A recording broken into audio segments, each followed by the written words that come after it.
Douglas Mwonzora, the leader of the Movement for Democratic Change, or MDC, is gearing up for some high-profile meetings at the upcoming Southern African Development Community, or SADC, Heads of State Summit. Mwonzora is set to meet with 3 presidents during the summit, and he's got a clear agenda. His main focus will be on pushing for electoral reforms in Zimbabwe, something that's been a hot topic for quite some time. First up on Mwonzora's list is the diaspora vote. Zimbabweans living abroad have been longing for the right to vote, but so far that's been a no-go. Mwonzora wants to change that. He believes that every Zimbabwean, no matter where they are, should have a say in the country's future. Second, and equally crucial, is the independence of the Zimbabwe Electoral Commission, or ZEC. The MDC has raised concerns about how elections are conducted in Zimbabwe, pointing to issues like bias and lack of transparency.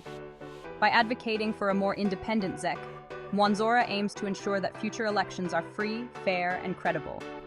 The summit is being chaired by none other than President Emmerson Mnangagwa himself.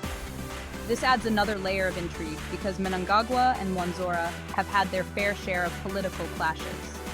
So these discussions could be pretty intense. Mwonzora's push for reforms at the SADC summit is a bold move.